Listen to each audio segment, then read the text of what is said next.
પૂછડીઓ વાર્તા કહેવાનો છું। એક સરસ મજાનું ઘર હતું। તેમાં એક ઉંદર અને એક ઉંદરડીના બહુ બધા બચ્ચા રહેતા હતા। તે ઉંદર ઘરમાં સૌથી નાનો હતો। તેથી એ ઉંદર થોડુંક મોટો થયો તો ઉંદરડીને સોચ્યું કે આને ભણવા નાખું, નિશાળે નાખું છું। તો એ ઉંદરડી બજારે જાય અને યુનિફોર્મ અને એના ડબ્બા, દફતર, બૂટ વગેરે લેવા જાય અને બીજા દિવસે ઉંદરને નિશાળે ભેજે છે।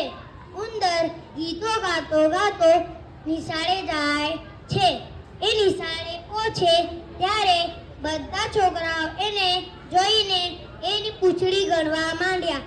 એક છોકરો એની પૂંછડી ગણે, 1 2 3 4 5 6 7।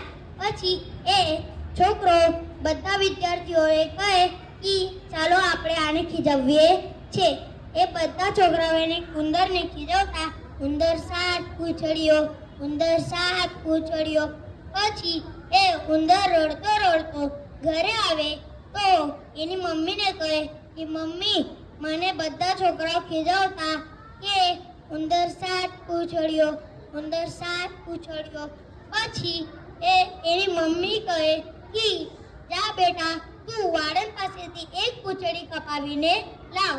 પછી એ ઉંદર મમ્મીની વાત સાંભળીને વાળંદ પાસે જાય છે અને વાળંદ પાસેથી એક પૂંછડી કપાવી લે છે।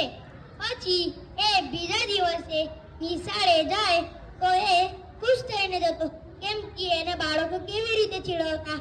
તો એ સ્કૂલે ગયો તો એક બીજા છોકરા એની પૂંછડી ગણવા માંડ્યો, 1 2 3 4 5 6। તો બધા વિદ્યાર્થીઓ એને ખીજવતા, ઉંદર 6 પૂંછડીઓ, ઉંદર 6 પૂંછડીઓ। પછી એ ઉંદર પાછું રડતા રડતા ઘરે આવ્યો। પછી એની મમ્મીને કહે, બધા છોકરાઓ આજે મને ઉંદર 6 પૂંછડીઓ બધા ખીજવતા મને હતા। તો એની મમ્મી કહે, બેટા તું હજુ એક પૂંછડી કપાવીને લાવ વાળંદ પાસેથી। તો એ વાળંદ પાસે જાય અને એ વાળંદને કહે, વાળંદબાઈ મને એક પૂંછડી કપાવીને આપો। પછી એ વાળંદ એને એક પૂંછડી કપાવે તો એ બીજા દિવસે નિશાળે જાય છે। પછી એ નિશાળમાં એક છોકરી એની પૂંછડી ગણવા માંડે છે, 1 2 3 4 5। પછી બધા એને ખીજવે, ઉંદર 5 પૂંછડીઓ, ઉંદર 5 પૂંછડીઓ।